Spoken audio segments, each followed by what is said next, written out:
Let me see. Oh, I think that's it. I've got something saying live in the corner, so I've got a live as well, so I think we're good to go. Start. So we're only 7 minutes late, so let's put out a post, and then we'll get chat. Oh, that's not the link. I should have all this lined up. There we go.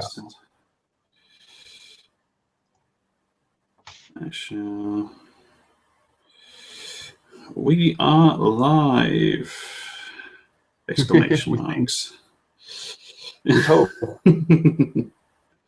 Okay. Pretty sure we're live. And just enough letters in Twitter. There we go. Cool. Right, you tweet, and I'll tell you what, I'll just read that. That might save some time. How are you today, anyway?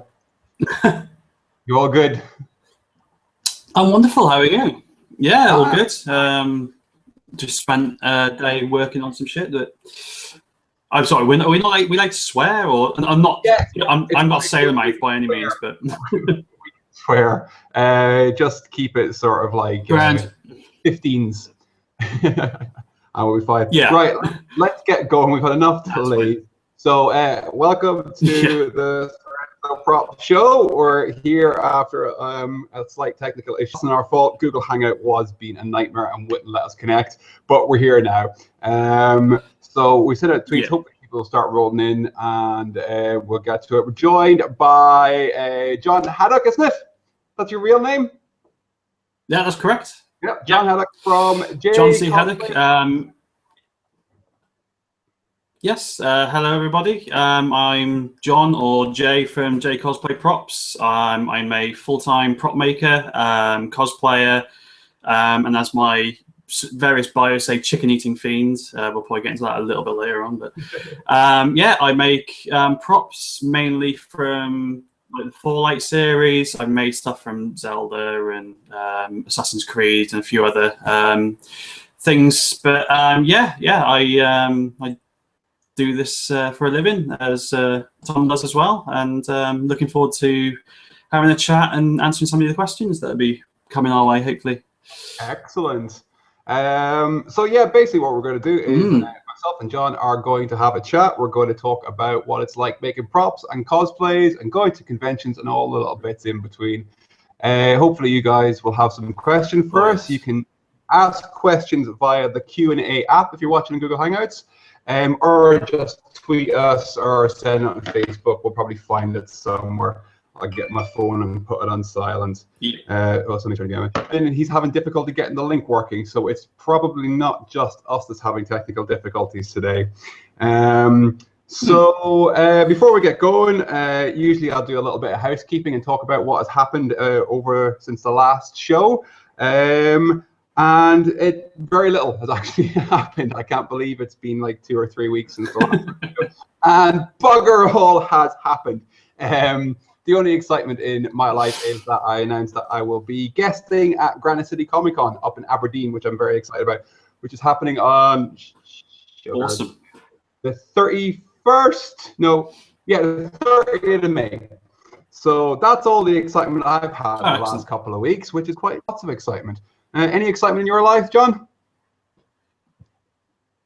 No, not really. I've just been working away on a few things, really. I'm going to a couple of conventions this year, but sadly not guesting. But unless somebody wants me there, let the people who run the con know. You put a video up about that, didn't you? Your most recent video about. Yeah, I thought that was really, really cool. Really enjoyed it. But it's true. If what you said in the video, I mean, if people want to see people like us at conventions and stuff, the best way to do is to let the organisers know and give us a nudge, and hopefully we'll see you at a convention at some point. Well, that's pretty much why I did it. Was yeah, people were contacting me and asking me going to this con, and it might only take you a couple of minutes to write a response saying, "Oh no, sorry, dude." So I thought I'd spend half an hour making a video, and send them a link, which would be a lot quicker, and I can use it again in the future. Yeah, that's fair enough. So excellent. So you've already sort of done it, but let's do it again. Let's give us an introduction to you, yourself, and what you do. Now that we've got people tuning in. No problem. Okay, I'm John or Jay from JayCosplay Props. I'm a prop maker. I build things mainly from the Fallout series. That's probably what I'm best known for. I built stuff from Assassin's Creed. I built things from, well, Zelda. I've built wrestling belts for some independent wrestling promotions in the UK. That's something I'm actually currently doing at the moment.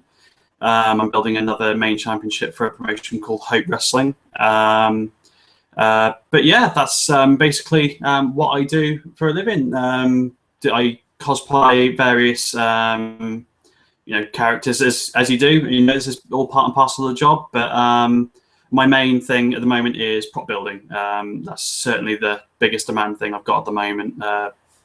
As we'll probably get into for the various stuff. I have things scattered around me, so if we need to talk about certain stuff, I've got it within reach. So excellent, excellent. So tell me, how did you actually get into this? Amazingly, I got into it after university. I did a degree in video game design. It was 3 years, and I came out right as the recession kicked in. So there was studios closing down. There was obviously a lot of very experienced guys, just out on the job market. So these people who would normally probably hire, students and take a gamble and stuff, just had all this experience in the job market all at once, because it's the part and parcel of what happens, sadly.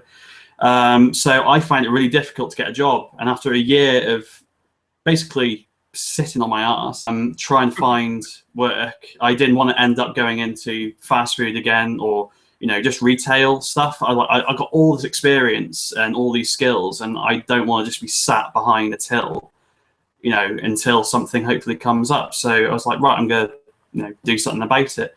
And I built some stuff previously, and it got quite a bit of interest from certain people. I'd had people asking, "Oh, do you mind building me something like this?" And it just sort of snowballed from there. And I just ended up doing it ever since. And the last 3 years, I've basically been doing it full time. I've not had to basically have any time off. I can't remember the last time I went actually away on a holiday.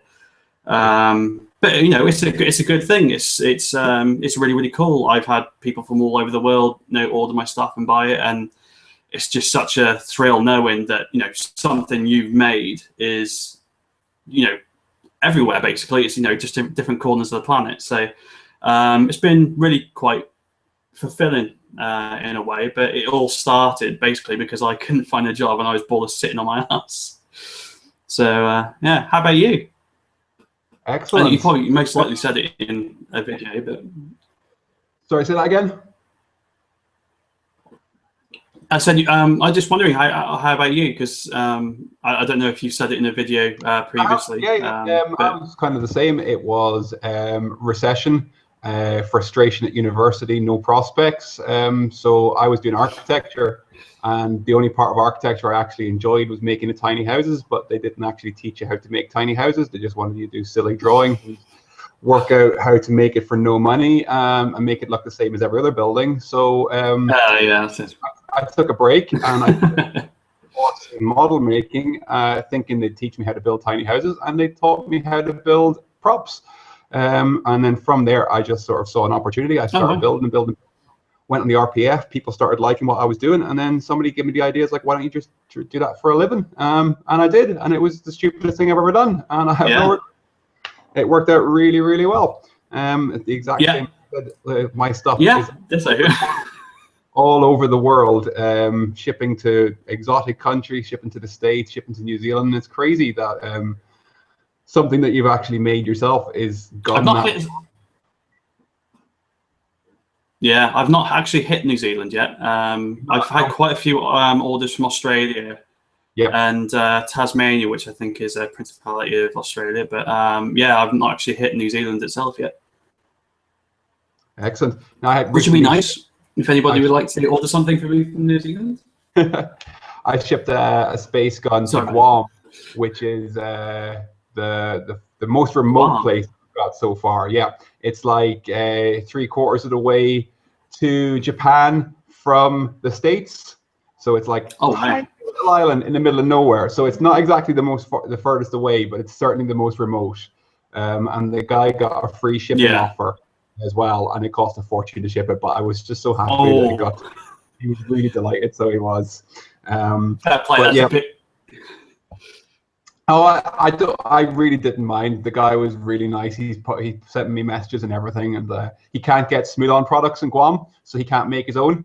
So he's really sort of feels left out. He can't get paints or resins or silicons or anything like that. So he kind of is like, oh, everybody's doing this awesome stuff around the world, and I can't do it. But I think Guam is like literally the size of this room. You know what I mean? It's tiny. It's not a very big place. So somebody on that little island with one of your products walking around. That's great. Yeah, it's brilliant. So Martin has tuned in. Martin, did you see the show with Landstalker Props? Yes, I did. Yeah, he's awesome. Martin tuned in, and he's loving the beards. Another beard enthusiast, and he's also feeling left out that he's not in the full-time prop making club. So Martin, you'll get there. You'll definitely do it. The guy's got a serious. Join us. So he really does. Absolutely amazing. Have you seen? Whoa, sorry, that glitched out. What did you say? Have you seen his recent stuff? The grenade from The Order, 1888, is it? Yeah.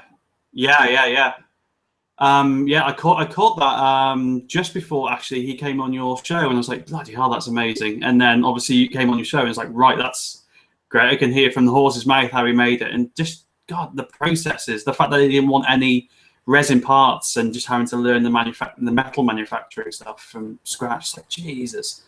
I mean, that's an awesome thing, because I mean, that's the good thing about doing this job. There's so many things you learn along the way, and it's one of the good reasons and main reasons why you do it. It's learning new skills. You're constantly learning every day. But I can't imagine going from something like a resin thing and then someone saying you've got this amount of time, but we only want it in metal pieces or wood, actually carved, and it's just learning the manufacturing process behind that. It's just it's unbelievable. But yeah, fair play. It's a beautiful, beautiful item. So jealous, so jealous. If I could afford one, I'd order one off himself. But I can imagine the guy needs a holiday after making that. I don't know if he'd be willing to make you one. I think it took quite a while, a lot of effort. No. Maybe he'll let us know if he's willing to make another one. I guarantee he's put his price tag up anyway. I can tell you that. Let me see. Oh yeah. You make a lot of stuff from Fallout. Fallout is not a game I'm very familiar with, so maybe you could tell us a bit about that and the sort of stuff that you make from there. No problem. The stuff that I make, I originally started out with an NCR Ranger helmet, which is, for anybody who doesn't know what it is, if you've ever seen the game Fallout New Vegas, if you know the front cover, there's a guy on there with red eyes, and he's wearing one of these. And this was the first thing that I basically built for myself, and this is where the ball started rolling. The original one I made out of cardboard, and I then made one out of resin, and then refined that to this one here. I mean, the first one I made out of resin was shocking when I look back at it now. But you realise just how much you've learned after when you go back and redo something. And this thing is served me really, really well, ironically, for something that's supposed to be an army helmet. But yeah, that's the thing that I probably most well known for. That's the item that I've got asked for the most by far. There's about 50 of those helmets in total. 30 of which were ordered with, about 30 of which were ordered with the full costume, so the coat, the body armor, the belts, and everything. So I've got about 30 rangers, walking around different conventions around the world.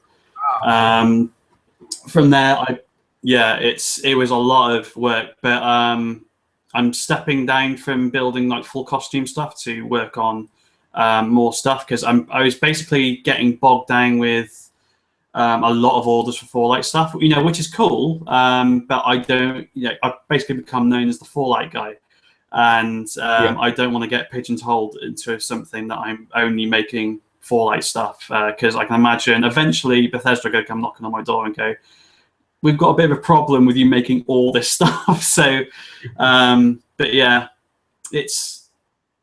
from there, basically, I'm currently making this. It's an Elite Riot helmet. This is from one of the expansions.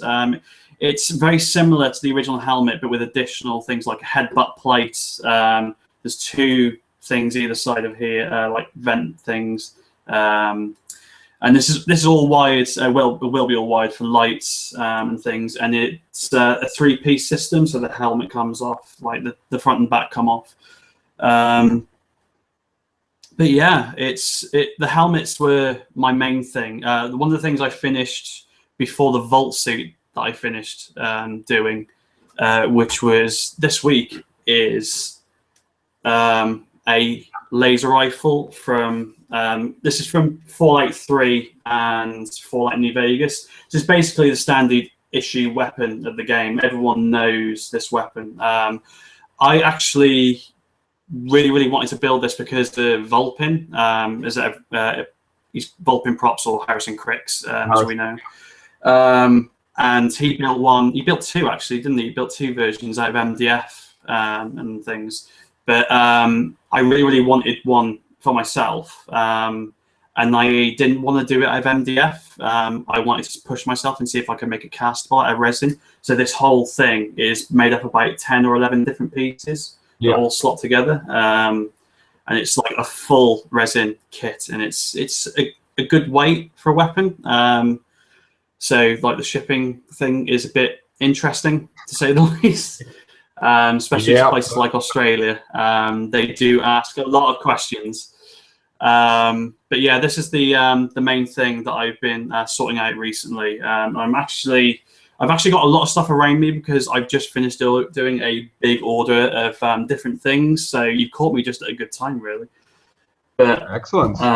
Yeah, that I'm going to be doing a big, like a 10-thing order of those soon. But yeah, other than that, things like Pip-Boy, the wrist-mounted computer that I made that had a working screen and lights and everything.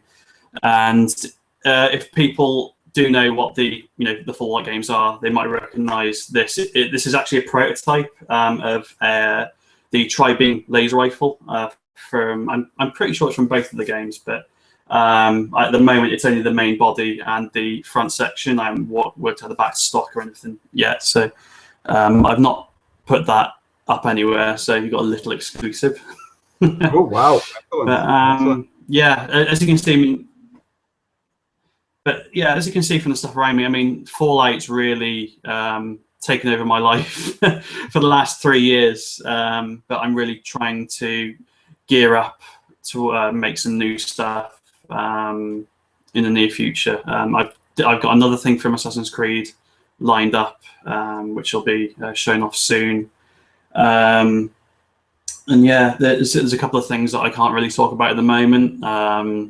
But yeah, there's definitely some new non-Fallout stuff coming for the people who have been asking me, do you only make Fallout stuff? But yeah, it's coming. I've got a lot of other stuff on my plate at the moment with finishing up my website, as you are, I hear as well, trying to finish up your website. Thankfully, my girlfriend is a coder for a living, and she's built my website from scratch. And she's built me a fully working store and everything else like that. But we're testing it because I want to make sure this thing works when we roll it out. Because this is basically going to change the way I make things and build things. So it's going to really help me diversify from here on in. It's one of the main reasons why I stopped making the full suits, to give me time. But yeah, that's basically me in a nutshell with the Fallout stuff. That was a long talk. That's all right. That's all right. I know we're trying to work with this delay, so it's probably best that we just go on big rants and not interrupt each other. But no, the Fallout stuff is something I wasn't really familiar with. No problem. Obviously, I know it. I've seen it around, but yeah, you have done quite a lot of it in the past, which is good because it's good to have something, but you don't want to get pigeonholed for your entire career. I know with the Daft Punk helmets, I've now really cut back on helmets because I've spent so much time with them. But I'll still make them, but just at a lot slower rate when I feel like it, rather than overdoing it. But tell me about where you work, because you're full time now. I've noticed that's where I work is I actually work at home. I've got a workshop here, so it actually works out quite well. It does mean that I don't get to see the outside world very much. I'm in that workshop quite a lot. But yeah, it's an alright size. It's basically a big shed, kind of similar to the one that Arty Fates work out of, because I've seen their various things. They got a very big open plan shed thing, and it's basically like that, just full of drills and a lot of dust. But yeah, it's my little home away from home at home, if that makes sense. But yeah, I live. Yeah, it served me well. Yeah, man, it's oh god, I know that place better than I know this house. It's crazy. But yeah, I mean, when I moved over here, I basically had to cram everything in because I actually took some orders before I left, and I needed to get to work, and all that was at the house was a little, like, basic 6x8 shed, and I had to cram an entire workshop inside that and work in that for about 4 months before we could get this thing sorted out. And I'm probably going to be upgrading this workshop again in the near future because I want something a bit bigger. I want to pay for the money for like soundproofing and stuff like that, just to keep the neighbours happy, sort of thing. So, but I was going to ask why you're soundproofing, but that makes a lot of sense if you've got neighbours close by. Yeah. That's brilliant. They've been fine for the most part, but I'd rather keep them that way. So yeah, spending the money on soundproofing is a worthwhile investment, I think. Oh, we got some questions. Excellent. Yeah, we've had some questions come in. It's Martin has. Can you see those questions as well? Yeah. Yeah, I've got them on my side thing. Yeah. So I was going to say this question until later, but he wants to know about your collection of games and stuff because you're a bit of a collector, aren't you? Yeah. I'm quite obsessive compulsive when it comes to detail, and that spans over to games. So if I've got, some, I need all. So this has become an obsession. The reason why I'm up here is because this room has soundproofing, so it's better acoustics. So I do a lot of my recording in here. But tell us about your stuff, your game collection, especially the Mega Drive stuff. Yeah, this is basically my hobby. I worked in game shops before I went to university and stuff, and I went to university for game design, so I've had a natural obsession, and it's just sort of built over time. And it wasn't until I moved here and started putting on shelves I was like, oh damn, I got a lot of stuff, because I was thinking I could put it on like an IKEA high-rise thing, and then these shelves I had to basically go and buy the wood and build them from scratch because they weren't big enough. Like the ones that I was thinking weren't big enough. But yeah, this is 20 plus years of obsessive collecting. The console stuff is all on another wall over here, and that's just as bad. If it's out, I try and get it, and if I don't have it, I try and find it. And it's an expensive hobby. It's definitely become more expensive in the last couple of years. But it's my little thing. So apart from building weapons and keeping them and stuff like that. I gave up collecting a long time ago because I was the exact same. I was obsessive compulsive, and if I started a collection, I'd have to have the whole lot. So I just stopped. So now I very rarely pick stuff up, which is quite good. I almost got hooked on comic books over the last couple of years, but I've managed to be like, no, just back away. Oh, that's a slippery road. Comic book ever printed. I realized I wasn't getting a chance to read them, so I was like, there's no point in having them. But we've had some questions pop in over on my Facebook, so I best get to them because they're from Art. Oh, cool. And he's been watching my Daft Punk molding videos that I've been doing for the last while. So he's got a whole load of questions here. Oh, yeah. I'll just run through them. Some of them are, let's see what we got. So first of all, he's asking how the Daft Punk helmets are doing, and they are fine. All the molds are working perfectly, and I am very, very happy with them. He wants to know, do I know any prop builders in Holland? I can't think of any, to be perfectly honest. Can you think of any, John?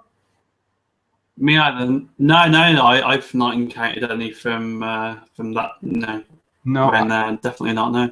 I'll do some research on that. No. Do we have any tricks if you don't have saws, table saws, or a turntable? If you want to make something absolutely square or round.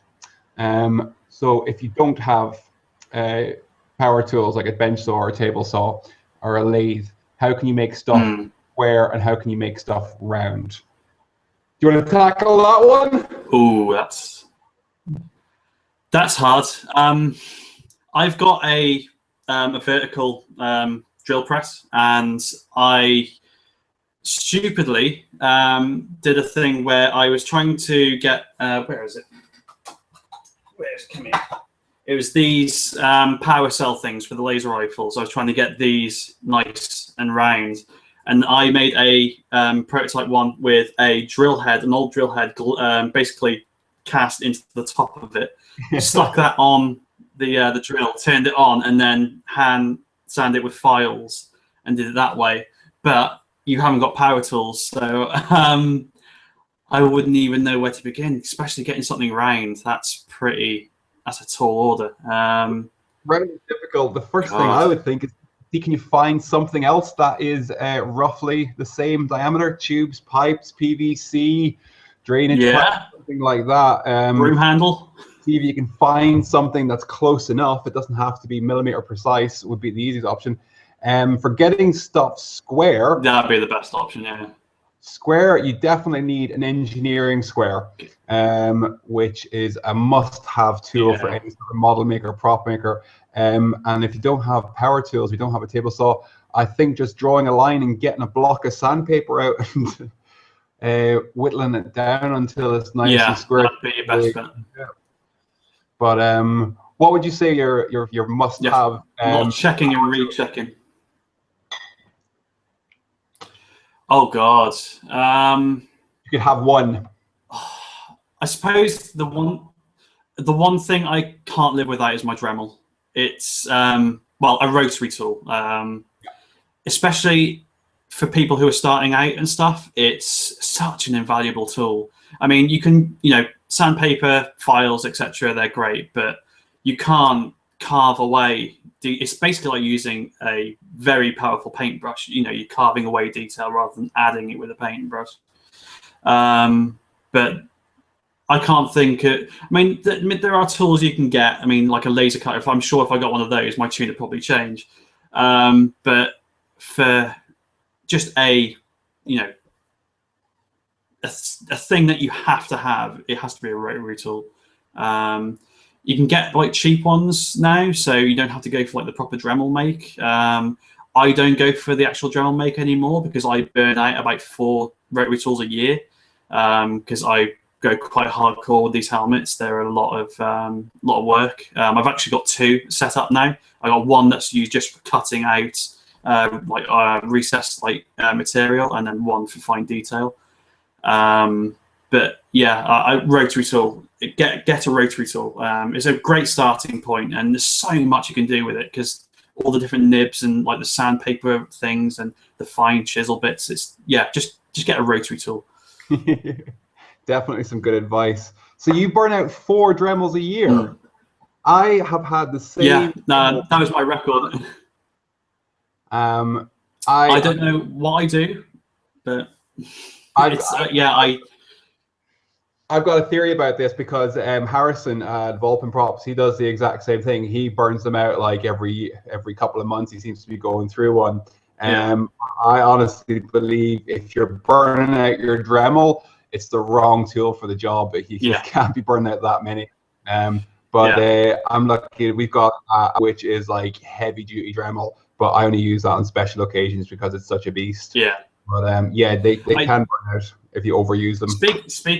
Speaking of Harrison, he got I can't remember the name of it now, but it was like a block motor encased in metal with the rotary thing coming out in like a really heavy duty one. And from what I hear, he seems to be really enjoying that. I really want to get one, but for whatever reason, they only sell the lesser model over here, and I can't find anybody who will stock it with the correct power conversion.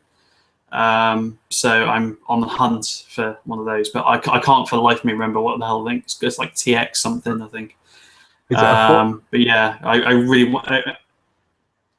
Oh, that rings a bell. I think it is. Yeah. We've got one here. Yeah, because burning through 4 rotary tools sounds ridiculous, and it is. I know there's a problem, but I want to get the solution, but I'm trying to find the correct thing, because the last thing I want to do is get something that's like underpowered for the stuff that I need it for, because they're quite expensive as well. And if I'm going to do it, I want to go whole hog and have it work. But the last thing I want it to do is burn out on me because the power conversion is wrong as well. So it's something I'm definitely looking into. It's but until then, cheap Dremels, so like €20 Dremels. So yeah, that's the way forward. So Stu's got one last question, and that was, do you need a workshop? How do you get one? Is that the first thing you need?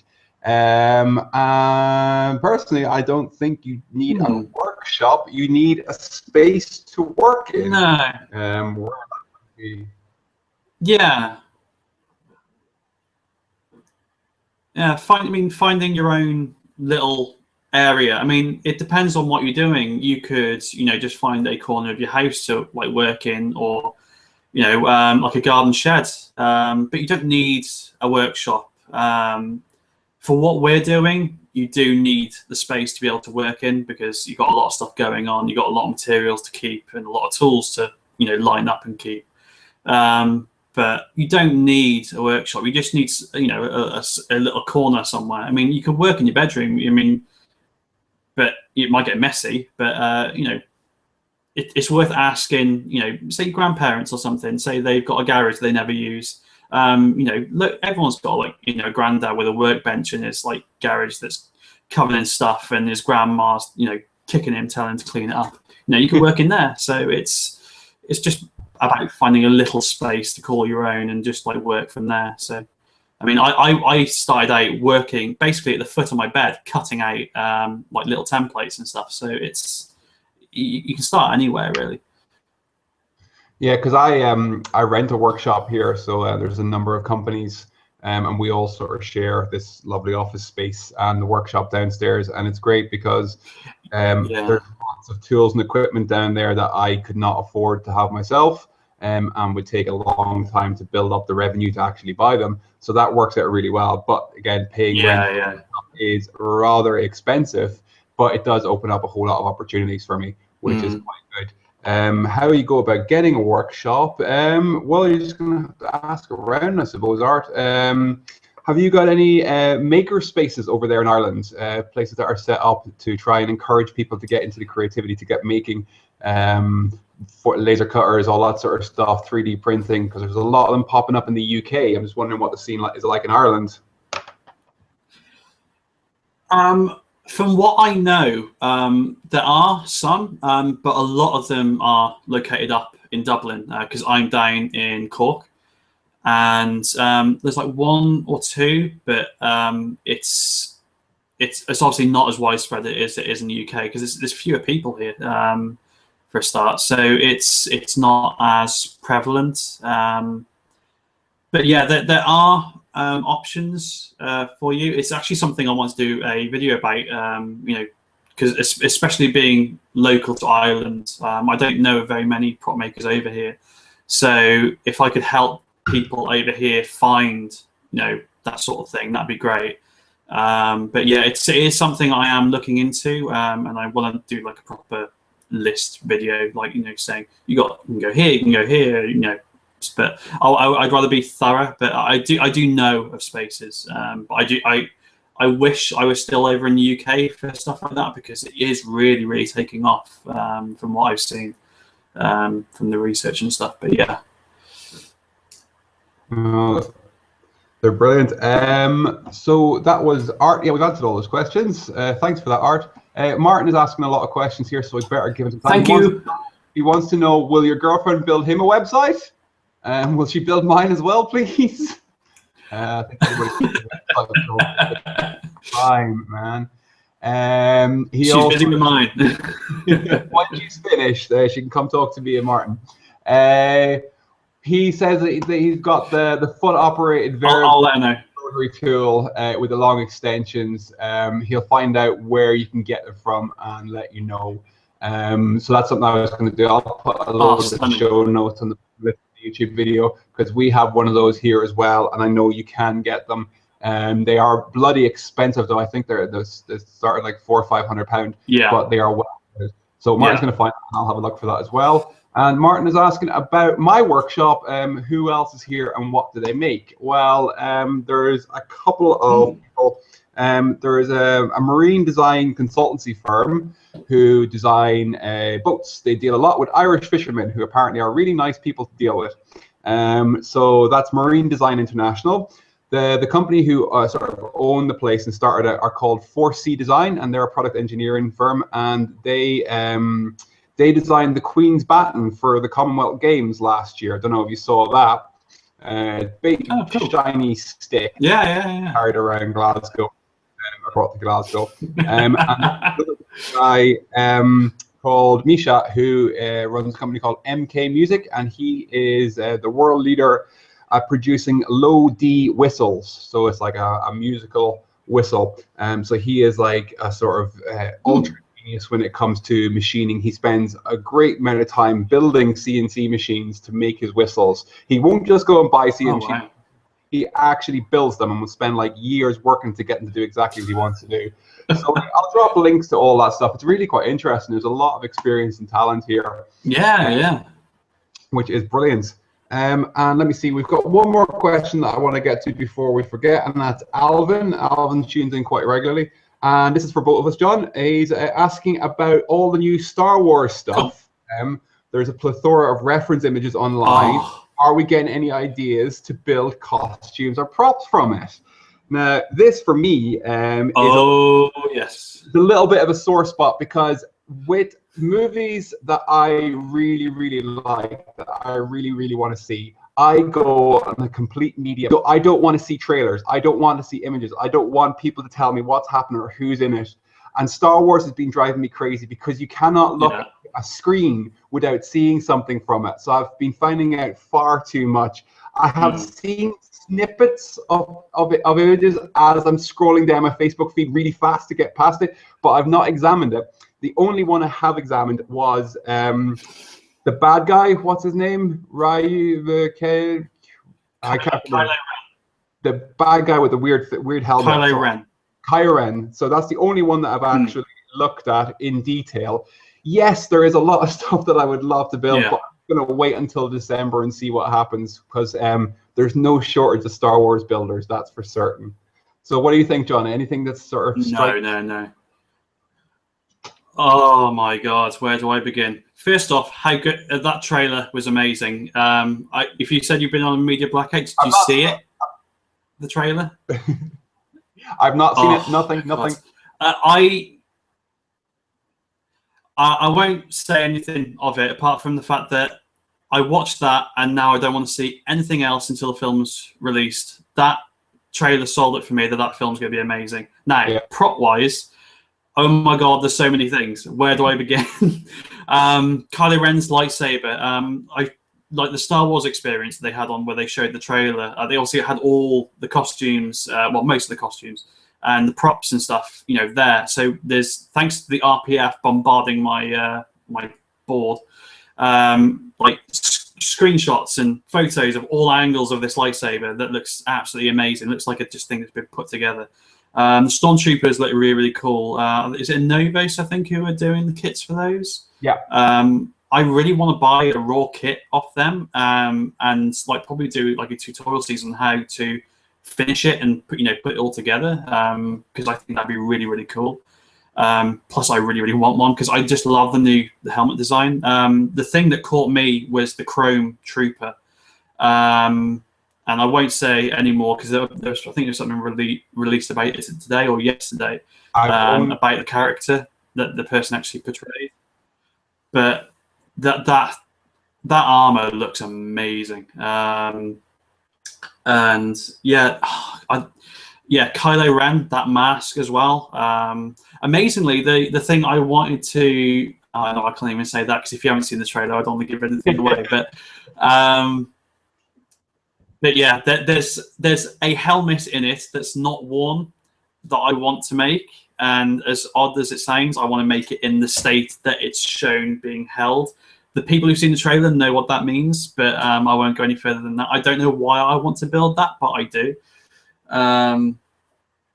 But yeah, it's set the world like on fire. That one trailer seems to have just gone crazy, especially among prop builders. It's everywhere. I think it's the fact that they've gone back to practical effects and things, which is a really, really good decision. It's going to ignite a whole new generation of makers, I think, because I mean, the first series of films did in the first place because there were so many people working on and building the models, and you just have to hear Adam Savage talk on Tested about like the model kits they used to build at ILM and stuff. But yeah, I think it's going to herald in like a new era of like proper custom built, like stuff for films, like hand built things, should I say? But yeah, I can't wait. I want the film to come out so I can actually look in depth at all this stuff and then build it. Because the problem is now that if I want to build something, I'm gonna have to spoil the film probably to try and find details. And I don't want to do that. So I've seen the trailer and I'm happy, but until the film comes out, I'm gonna hold off. But I probably will go crazy afterwards, building a couple of things. Yeah, it's quite frustrating. You have to wait until December now, and there's so much. Yeah, seriously. It's going to be horrible. But yeah, hopefully that answers your question, Alvin. We really do want to, but yeah. But if anybody wants to commission me for stuff, I might consider it. I might break my my media blackout and examine some stuff. So yeah, that's all. People ask questions. I want to make sure that I get them answered. So I'm glad we got all those answered. So cool. What speaking of things you'd like to build, what would be your sort of dream build, your dream cosplay if money was no object, if time was no object, if facilities and equipment was no object? What would you like to build? Oh man. See, I'm thinking about it, but I already know what it is, and I'm basically trying to convince myself that it's something else, but it's not. If it's not a like a costume or anything, it's a prop. It's a big ass prop. I want to build the Back to the Future DeLorean, like full thing, start to finish, all the circuitry, the entire car, just completely kitted out. I've wanted that since since I saw the film when I was like 3 or 4, something stupid. It's been a little obsession of mine, apart from this crap. Like Back to the Future stuff is like one of my main things, apart from Star Wars. But yeah, that car, goodness me. I don't know where I'd park it, and my girlfriend would probably kill me. But it's going to happen. It's going to happen, dear. But yeah, I'm trying to think if there'd be anything else I want as much as that, but there really isn't. It's a lifelong obsession. I've all ordered the big Hot Toys DeLorean, like I think it's like 3 foot long, that they're making. If anybody knows what that is, it's pretty big, and I'm telling myself that that's an investment because basically that thing is going to look like point for point detail like the actual car. So when I come to actually make the car, I've got the perfect reference because I've got a big ass model of it. So that's my justification for spending a lot of money on that thing. So you'd buy a DeLorean and then build onto that. You're not going to actually scratch build a DeLorean, are you? Oh no, God no! I'm not that crazy. But yeah, I'd buy DeLorean first and then kit it out. But see, I'd be torn then because I'd be like, oh, it's so pretty. I wouldn't want to drill into it. So stupidly, I'd probably end up buying 2 just so I could then keep one pristine and one for show. But I'd probably convert the one into a Back to the Future car first and then use that time to save up for another car. But that's a long way off. And again, my girlfriend might have many things to say about that. I think you might get vetoed on that one.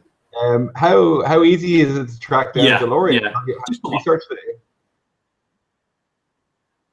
Yeah, it's actually not that bad. I mean, there's like car owners clubs, so you can you find like sellers quite easily, and there's always at least like 4 or 5 on sale at any given time, like in Europe. The main thing seems to be over in America. There's always about 5 or 6 or 7 like for sale in different places. The main benefit of if I was going to do it, I'd probably buy one there, surely because the DeLorean Motor Factory is there. Because there was a guy who basically bought the rights to the company after they went bust and bought all the stock from the factory of all the car parts that were manufactured, because they manufactured enough car parts to make 100,000 cars, but they made about 10,000. So he's got a warehouse filled with basically DeLoreans broken up into pieces. So if you bought one and you wanted it restored to literally factory condition, if you buy it there, take it there, they'll do it with original parts. So that's my idea. You can tell I've researched. Excellent. Oh, what's happened there? Oh, have we lost him? Oh no. I think he's gone.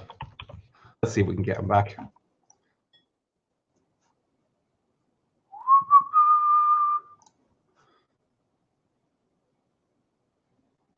Oh, is he coming back? Is he coming back? Where are you? So John's over in the south of Ireland, and apparently his internet connection is quite slow, as you can probably tell from Can you hear me? I can hear you now. Yep. Hang on a minute. Turn camera on. Is that working? Everything turned off. Yeah, I'm amazed it held out as long as it did, to be honest. So. Was that just your internet connection? Yeah. I think it was. Yeah. It just turned off. I don't know whether it timed out or what, but yeah. Thankfully we got back up online quicker than we did before. So. There we go. Cool. It's all good. It's all good. Excellent. So dream build is the DeLorean. Yeah. Yeah, that's ambitious. Yeah, it's pretty intense. I think Art has asked a few questions here, so let's see if I can pop them up. Cool. Where are they? Art's asking through my Facebook. So what's the time? Oh, we still got a few minutes left. Cool. I can't find them. Right. Let me see. What's he say? He said Battlestar Galactica kits. Did you guys in the past paint it first before you put it together, or build it all then paint it? So when you're building a kit, do you paint it first and bodge it all together, or do you bodge it all together and then paint it? I suppose that depends on what you're building, really, doesn't it? Like with your bullet rifles, how do you do those? Those I actually I put together and then paint and prime them, because there's certain parts that if you get paint on them, you'd have to sand them down anyway, so they would slot in. but basically, once the primer and the silver coat is done for the metal, I then take it all apart and then weather it that way and then stick it back together. But yeah, you're right. It depends on what you're building. It could, different things call for different stuff. Like model kits, if it had, like, say, a Spitfire model kit, everyone knows what those are because they got, like, the camouflage pattern and stuff like that on the body of the plane. I'd probably put the bits of the plane together and then paint them that way because you want all the, the waves and everything to line up. But typically, if I was doing a proper model kit and stuff, I'd have everything lined out and paint all individually and then stick it together. That's the way I go about it anyway. Yeah, some people do just stick them together and then do it. It depends on the complexity. Yeah, it depends on what it is. Yeah. Yeah. I'm not familiar with Battlestar Galactica stuff, so it'd be hard. Maybe if you send us in a picture art, we can have a look at it and see. But stuff like space guns and if you go. Oh, has he got again? Yeah, if you go on to tested, have I gone? Hello, I'm still You're here. Keep going. Cool. Yeah, I was just going to say, if you go on to tested, Adam Savage did a video painting Battlestar Galactica model kits with one of the guys who's actually in the show. So, and they had that discussion whether you should stick it together first and then paint it, or paint it and then stick it together. So, but yeah, check that out. It's quite a good thing to waste an hour on. Yeah, Art has just said he has just seen that that episode with Adam Savage. So cool. But we're not talking about any other episodes because that's all he's seen. So yeah, there you go, Art. Kind of have to figure that cool. out. Let me see. I've asked all my questions, which is good. I can't really think of any more questions to ask you. Yeah, you mentioned at the beginning of the show that you've got some conventions coming up. Where will you be? The main one I got coming up at the moment is KittyCon over in the UK. I went to the one last year and I'm going to it this year. What costumes I'm taking with me, I don't know yet. It completely depends. I'm actually growing all this because I'm doing a Star Wars costume at the moment. It's a legacy statue of Obi-Wan Kenobi between episodes 3 and 4, where he's like wandering the deserts of Tatooine. So he's got all this like armor and stuff like on his back, and he's got all this like windstrat stuff. So this is what all this is about at the moment. But apart from that, there's a couple of Comic-Cons going on over here in Ireland that I want to go to. There's MCM up in Dublin. There's a Irish Comic-Con. There's a good few conventions here. So yeah, I'm going to be dipping my toes into those.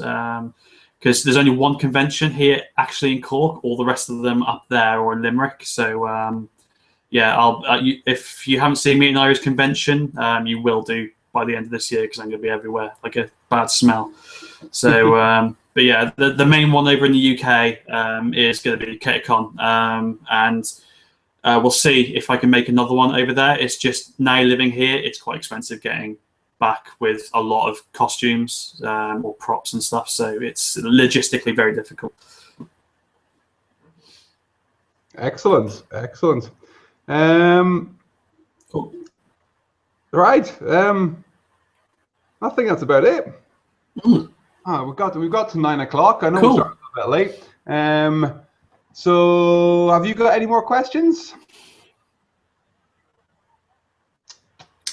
No, I just want to say thank you to everyone who actually did send us questions, and give this guy a like because he's awesome, and follow him on all his various stuff because he's pretty cool. So about you first, let's get your plugs in. So where can people find you? And I know they can find you in Cork with all your video games, but where can they find you and your work? So hit us with the websites. Yeah, good point. Right, you can find me on Facebook, basically facebook.com/JayCosplay UK, because I started the website when I was in UK and somebody else took JayCosplay. Everything else, Twitter, Instagram, Tumblr is / or at JayCosplay. My website, official website, is jaycosplay.com. At the moment, it's still in its old state. In the next 10 days or so, we'll be relaunching the website, completely rebuilt with a brand new store, and there'll be plenty more about that on my website, on the Facebook page and Instagram. So, but yeah, JayCosplay for everything, JayCosplay UK for Facebook, and I'll see you there. Excellent. Thanks very much for joining us, Jay. It was a pleasure. Hopefully we can talk some more now that we've actually had our introduction. Thank you everybody for watching. For anybody watching on the YouTube channel afterwards, we will have all the links of everything we spoke about in the description box down here. You can find me in Sorenzo Props, / Sorenzo Props, at Sorenzo Props. Just Google Sorenzo Props and you will find me. If you're watching on YouTube, don't forget to subscribe so you can see more videos like this. And let me know what you think of the show. We always like a little bit of constructive criticism. If you have any ideas how we can improve it, and who you would like to see on next, because that you guys would like me to talk to. So until the next one, which will hopefully be next week, I want to try and do it more regularly. Cheers for tuning in, guys. Thank you very much, everybody.